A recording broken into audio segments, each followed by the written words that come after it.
And discussing Moon Knight. It came up with its second episode.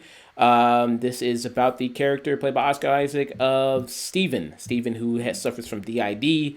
And one of those personalities happens to be a mercenary by the name of Mark.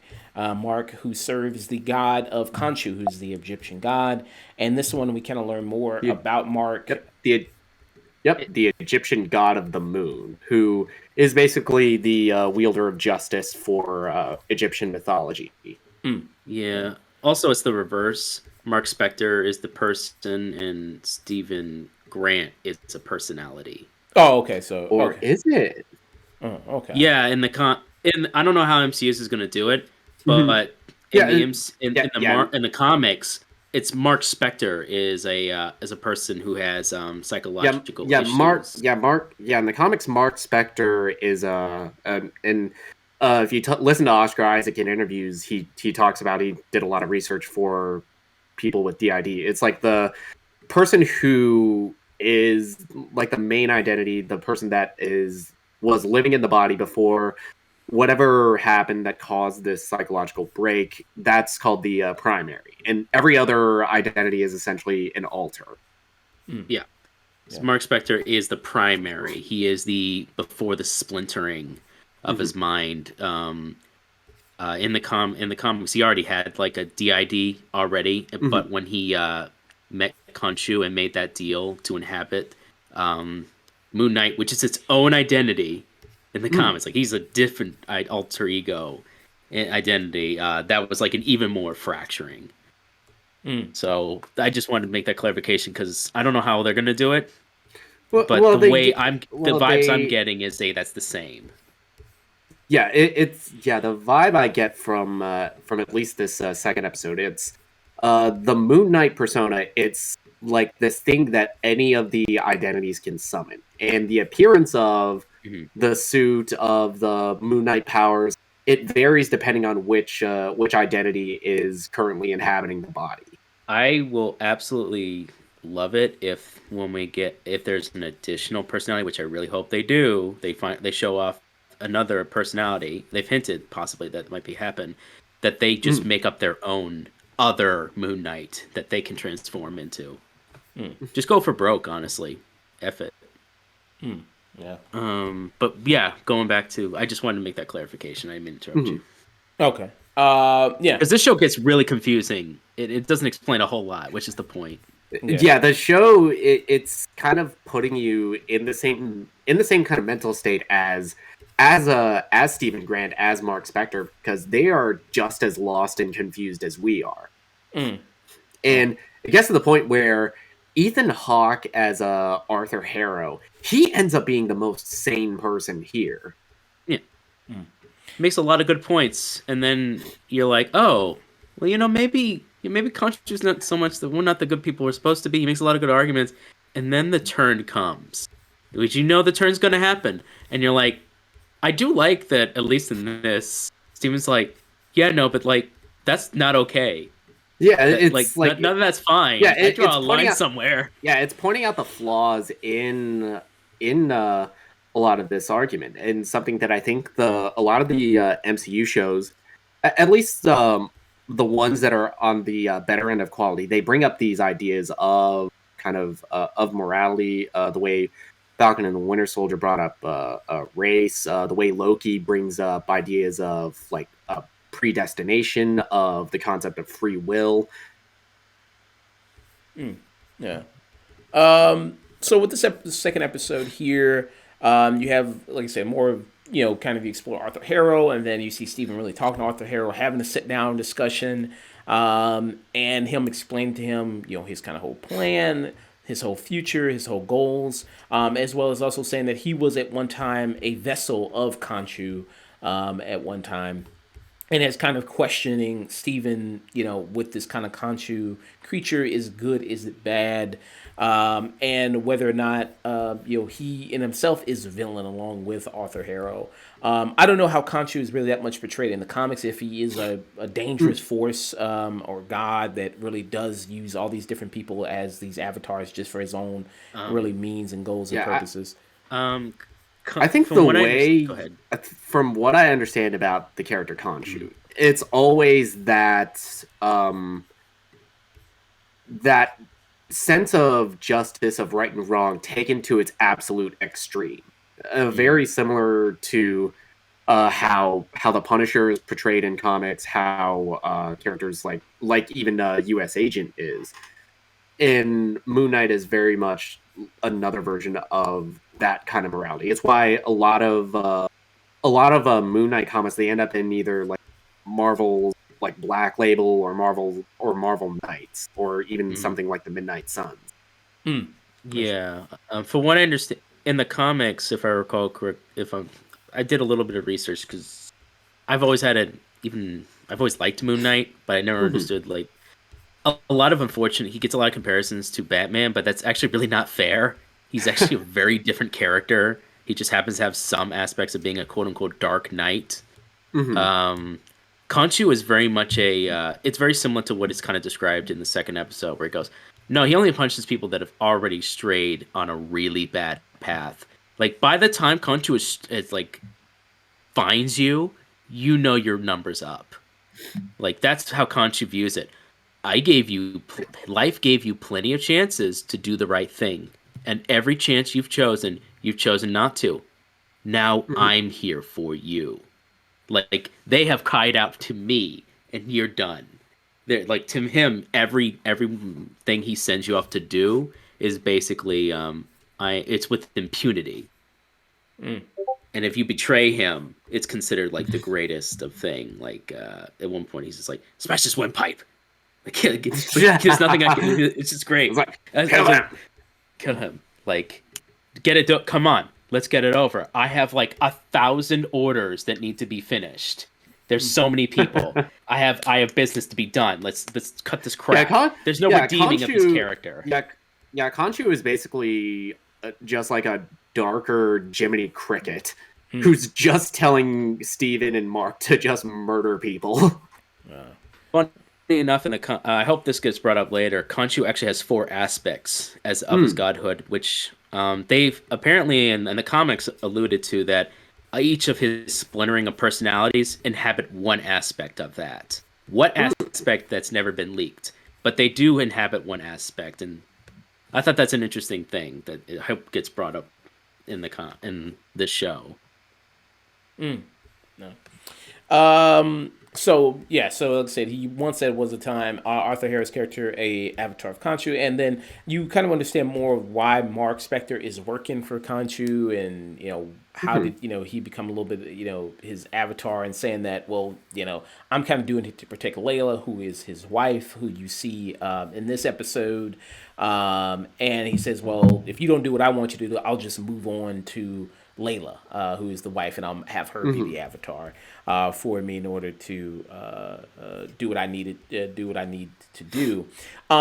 So with Contra, just to understand more about his abilities, so can he move from avatar without the consent of somebody and just inhabit their body? So that's actually kind of a false threat. Like they have to and again, I'm trying to go into the comics. Yeah, the comics you have to consent. Yeah, go ahead. Yeah, how it's portrayed in the comics, and I think something like Supernatural did this well. It's like demons; they can just jump from body to body, but angels, or at least in like gods, the way Khonshu's portrayed here, it has to be a willing possession. Yeah. His power will only manifest if you subscribe yourself to be a moniker of his power, aka you're being a high priest or high priestess.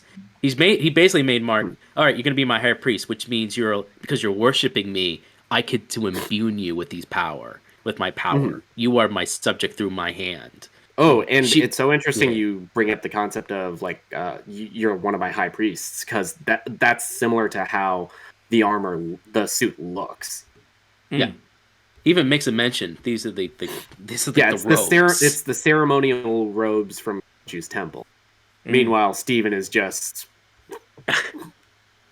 that was a very mixed moment for a lot of people, Moon Knight fans, but hopefully that'll turn into something.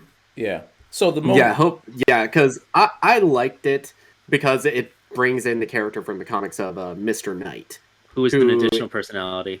Yeah, who is another alter for Mark Spector, who is basically just like the Bruce Wayne of all of the personalities. Okay.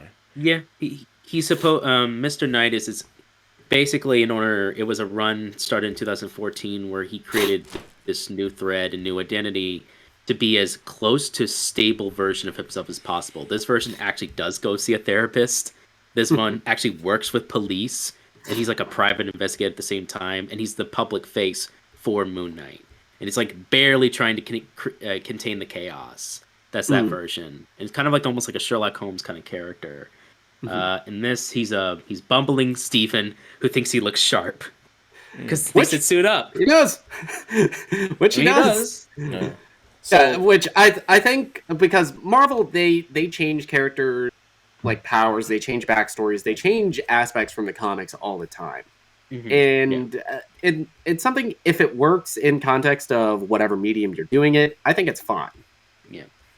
I'm okay with this change, especially making it less confusing. I'm totally fine with them just combining Stephen Grant, who was already a semi-Bruce Wayne kind of character. He was a millionaire in the original one, millionaire face, with a Mr. Knight, just combining the two into one. If Stephen eventually becomes like more confident over time and he wants to be the public face version of Moon Knight. And he's like, oh, I want to be Mr. Knight. And then just people just refer to him as Mr. Knight. I'm fine with them. And just making it, instead of like having 5 identities, it's just 3. Just 3 main big ones. And Moon Knight inhabits all those 3. Makes it way less confusing for people. So who would be the third one coming? The third would be Jake Lockley. Okay.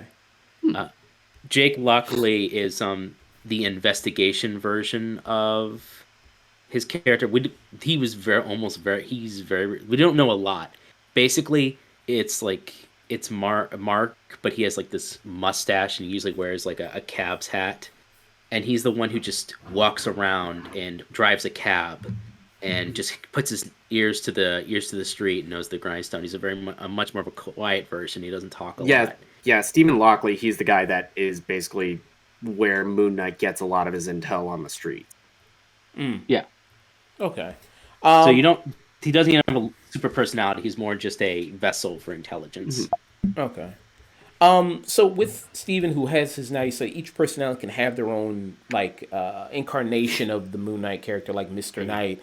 Are there any different powers that comes with Mr. Knight or anything like that, or is it the same set of powers? So Mr. Knight, he was just a personality. The suit was just a so Khonshu has to design the suit and its appearance.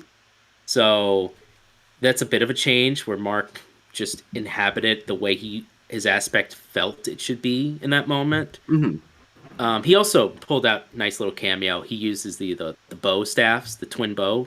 That is something that Mr. Knight uses as his most weapon in those films because it's the most non-lethal version of it. Versus Mark, who in the actual Moon Knight garb uses the half moon crescent. So it's basically the same power. As you can see briefly, he could punch the living daylights out of the thing. It's presumably just this. It's the same power, same level of power, just used for a different purpose. That's all they pretty much is. Okay. Yeah. So what did you all think of Layla coming in this episode? I thought she was a cool character. I think just off of this one episode, there's not enough of her to really judge her as far as like a good or a bad character. I think she plays a concern for her estranged husband, but it's also the sense that he's keeping her in the dark of a lot of what's going on. Like she clearly knows about the suit, but not about Khonshu, not about any of the other alters. Dust? Things that would make it problematic. Mm-hmm. Yeah, Layla has we didn't get a lot with her. We got some scenes with her, but we didn't really get a lot of moments because most of it was just like, look, I'm tired of this BS, just sign documents, whatever. And poor Just Steven's just like, sign the divorce papers already. yeah, exactly. And then like Steven's just like, I was married? What? Like, what? What? Wait, I don't know what they started telling you. Like, he's just like the Jiminy Cricket. I don't know.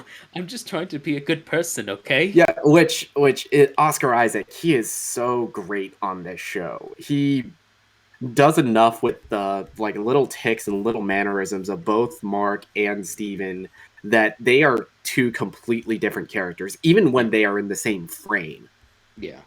There are two little moments also that the show has little moments where it breaks reality or shatters the fourth wall in a way that is understandable.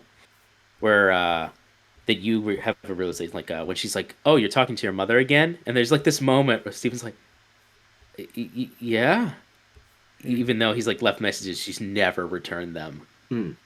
Like, "Oh, you're speaking to your mom again." He's like, "Oh, yeah," and oh, like yeah. Like just other little things like, oh, I've read, oh yes, like my favorite poem. No, it's my favorite. He's like, that's a quinky dink, and you're like, oh, okay, yeah, that's a nice little subtle Mark's splintering of things that he's like feeding aspects of his alters. But she herself, we don't get a lot of. Yeah, and speaking to the show's portrayal of DID, from what research I've done on that, a lot of the alters, they will take aspects of people that the primary knows. Yeah, okay. He's like an amalgamation of things or people he's met and made to be like almost as harmless as possible. Like and that really does feel. But unfortunately, in a weird way, Marcus created his own worst monster, is that he's made a good person. He created a guy with... Yeah, he created someone with a conscience and good moral values. And the shit that he's going to have to listen to that as he commits things. And you're like, hey man, you created me. Okay. Yeah. I was like, you are a very bad person. Yeah, I mean, that is very interesting to see kind of these, how Oscar Isaac is, doing well at portraying these two different personalities and how much of a stark contrast there is between the two, which is good to see. And the scenes where he's talking in the mirror are always very interesting to see. And with Layla, like I said, it's not really much to really go on yet. She just got introduced in this episode. I don't know how, close she is to the comic iteration of her. But it's really not much to go on there. Also, you kind of see more Ethan Hawke as Arthur Harrow, and I do like kind of the way he's kind of moving through and kind of his ability. So what are Arthur Harrow's kind of abilities, if you know, like with the cane and like the power that he kind of summons there? So, from what I've seen from the show, it's just a sliver of power. So he's able to summon jackals, which, depending on your interpretation of Egyptian mythology, jackals are seen as like the guard dogs of the afterlife. So he's basically summoning them. Yeah, the jackals are essentially like the way Cerberus is portrayed as guarding the gates of the underworld. That's essentially the duties of the jackal. Yeah, in Egyptian mythology. Which is interesting because he keeps bringing up like, oh, Ahret, or whatever her name is, crocodile head lady. Ahmet, thank you, Ahmet. She's like, oh no, she's seen it, and she'll just be before they even... And I think it's very interesting he's never mentioned Anubis. Because Anubis, that's his job. Anubis is the lord of the underworld. He's the one who actually weighs people on the scales. So it's kind of like, what happened to Anubis? He's the guardian of the underworld. He allows people to pass into the afterlife or not. And like, don't get me wrong, she's a judgment deity in her own right as well. But it gives me a feeling of, all right, there's a reason why she has not been awoken by the other gods. Or why she's been left, like... But there's also a reason why Khonshu was like banned by the other gods. Yeah. Because Arthur Harrow, he says like Khonshu was the loser god. He was the lesser of the gods, and yeah, got kind of banished there. So with these gods, so do you think they'll turn around eventually and say like, well, they're not really gods. Maybe they're closer to something like aliens? Because Thor, I think they treated Thor instead of being a god, it was more like he was just like an alien. I In the think, in the I comics, think in he the is an alien. in the comics, Khonshu, all of the Egyptian gods are, and I think that it's probably a fine line that the show will dance around, because Yeah. you do have actual magic with Yeah. characters like Doctor Strange, like with Wanda Maximoff. Yeah. You have alternate universes opening up after the event of Spider-Man, and there is the possibility that it is just aliens. But the way they interact with the world, it Yeah. adds like an entirely new layer to the magic that we have seen in the MCU at this point. Yeah, and in the comics, when I say aliens, I mean like it's only in like an alien afterlife where they're the Egyptian gods existed on their own plane that we would consider alien, but it's their own plane of existence, as you would like a place like hell or another afterlife or whatever, and they can't interact directly with humans or other beings, but they do hear them, and they eventually did get worshipped and seen. Like when he's like, "Oh, I'm gonna push the wind around," that's not like nothing to sniff at. Like he's like, "Oh, I can push things around and whatever." He's like, "Oh, but that's all he can do." And it's like without permission, that's all he can do. Yeah, And, it's like, without your help, that's all he can do. yeah, it's all the interaction he can on our material plane, the plane in which everyone else lives on at the moment. Oh, but oh boy, if you like start dying and you start stepping into his territory, now he has the power has shifted. So it's like, okay, you can run all you want, but eventually you're gonna die, and I'll be here. So I think they'll dance around it. But I think it would be very smart, very dumb of them to ever just put a pin on it. Like, oh, he's definitely an alien and an astral plane. No, whatever. It don't matter. He's a god. Just let it be. He says he's the Egyptian god. Let him be the Egyptian god. Also with this, do you think because introducing like the jackals and everything like that, do you think the CGI is a little shaky? Because sometimes it doesn't feel like it's the best. I think the CGI is a little shaky on this, but I also think that it's a benefit that most of it's shot at night. A lot of the jackal itself is like kept in shadow and darkness for a lot of it. And when it's finally like brought into like very dim lighting, it looks fine. Yeah. The show has done a good job of, say what you will about anything else about this show so far. It's done a good job of utilizing its budget. Being very smart in, first episode, how are we going to get these action scenes? Oh, we're just going to cut to the aftermath. And it works. And it works within the context of the narrative and character, and it makes it somewhat thrilling. And then this one, only he can see these like beings because he's an aspect of Khonshu. Everyone else can't. But they do exist, and if you hit something with it, that they can see. It's not that it doesn't exist; it just can't be seen by their eyes. It's they're corporeal, but they can't be seen. Right, until they're destroyed. Yeah. Or water, which is an interesting, I think, a nice bit. I hope that comes up later. So final thoughts on this episode? Me, I think it's answering some questions about how Mark and how Steven's interaction works. A great introduction to a great expansion of a character from Ethan Hawke as Arthur Harrow. I think he's terrific on this show, and showing the dancing the lines of philosophy that I think are excellently handled in a lot of the MCU Disney Plus shows. Like I said before with Falcon and Winter Soldier, it's talking about race, Loki, free will, existentialism, and here it's talking about morality and what is true justice. And I think that's a debate that's handled really well, especially by between Ethan Hawke and Oscar Isaac as Arthur and Steven.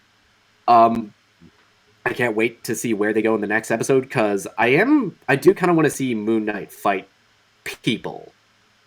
These first two episodes have been kind of light on the action, and I imagine that the kind of budget constraints, they're being saved for the next 3 episodes. I mean, this next 4. Oh, next 4. This one. Yeah. Dusk. I think the first episode was solid for a good introduction and was able to save space. I think there are some good moments in this one. There are even some tense moments. That everything with the villain is solid. It's good. I think Oscar Isaac does a great job. Whenever there's a reflection scene, that works. But at the same time, anytime there's like a moment like this, I just keep thinking, I wish this was on Netflix. I wish this was a character that could have been on the Netflix series along with Daredevil, or like in that kind of vein. They allowed him to go all the way R. I do kind of think that, but I also think that, with the exception of Daredevil, I think a lot of the Netflix shows were kind of embarrassed to be a part of comic books. Yeah, which was a really big shame, especially Danny Rand and the Iron especially Fist. Danny Rand, especially Frank Castle. And I think I think Moon Knight would have gotten a similar treatment on the network. I think here it's kind of the best of both worlds. You dance that fine line of very dark, very gritty, very surreal storytelling, but you also keep it somewhat playful enough that it still fits within the MCU continuity that has been established by like 28 movies and now like 5 television shows. I just think this show has been good on its own, and even doesn't need to even intercede on the MCU. That they could have done its own thing and then slip through the MCU later. Yeah, I kind of agree with you there because at least so far there hasn't really been a lot of mention of other characters like of any of the other Marvel characters. Yeah, and I think that works out for it more often than not. I want it to be weird, but I just want it to be weirder. I want it to be more insane. I almost want it to, like, you have the potential to really go for broke, and I felt like episode 2 played it a bit too safe. Episode 1 was like, okay, we're going somewhere, and episode 2 feels like okay, we pull back on the gas. So I'm hoping it picks back up again and goes full throttle again. I'm kind of with you there. I also think that it is a little too soon to judge. It's only 2 episodes. Yeah, it's only 2 episodes of a 6-episode series. Yeah. But that does mean we're at the 1/3 point. Yeah, and just off the trend of most of these shows, by like 3 or 4, that's when they really start to pick up. Yeah. I don't mind all the like nice backstory with Mark. I think that's really cool. I think that's good. That's something people really need to know. That's something in the comics too that has always been semi left up in the air. The great thing about his character too is he's just like Khonshu, he's an unreliable narrator. You're meant to like, oh, there are things about that happened. What were the circumstances? Shrug. How did you make it to a temple of Khonshu? And when you were a mercenary, it's like, I dragged myself. How did you know you were going to? Doesn't matter. It's all fate, whatever. Doesn't matter. We made a deal. It's all good. And that's something that I think will be interesting when that comes up between especially Steven and with Mark. Yeah. Can I just say, because you have these two diametrically opposed characters and ideology. I do like the nice little addition though of their Mr. Knight. I like the split in the middle, the stitching split in the middle. That is something that's not in the comics, and I thought that was actually a very nice touch. If they're going with a direct, I like that he's like a kind of split in the middle as our personalities, which will be interesting if a third one ever exists. Because I'm sure it will at some point. He's going to splinter again. Okay. I will say, I really love the guy. I really love Khonshu. They did the good sound design for Khonshu. Every time he's there. Yeah, the design of Khonshu, the voice performance from F. Murray. Yeah, Yeah. He's always just like a joy. I just want Khonshu to occasionally be there, like, kill him. What? Oh, okay. Oh God, that idiot's back. Exactly, the idiot. You told he would not interfere with things. He's just such a prick. Yeah. So this episode 2. What do you think, Josh? This episode 2 thought was a solid episode. Thought it was pretty good. I don't think it hasn't really won me over 100% yet, but I think it's pretty good. Yeah. Yeah, I like what Oscar Isaac is doing. Interested to see maybe a third personality coming. Like I said, that sounds exciting. Still really enjoy Ethan Hawke a lot. I think he's really great, and see the eventual kind of more evolution of that character throughout the series will be very, very interesting. I think he makes for a great villain. But yeah, I'm also interested to see him possibly fight some people because he's fighting kind of creatures right now. Yeah, especially because you see like behind the scenes footage of Oscar Isaac role, and he's doing like complex knife handling, like kicks and shit. It'll be awesome when it's finally on screen. I don't know if he was doing that for this or for Solid Snake though. Oh, they're doing a Solid Snake movie? Oh, okay. Yeah, he's Solid they're Snake. doing a Metal Gear. Oh, okay. I missed that. Okay. He's a fine enough choice, honestly, if you're gonna pick someone. Hey, I'll watch Oscar Isaac in anything. Yeah, I just wish it's always gonna be different because to me, David Hayter is Snake. Just like Master Chief. Yeah. Yeah. Good solid second episode.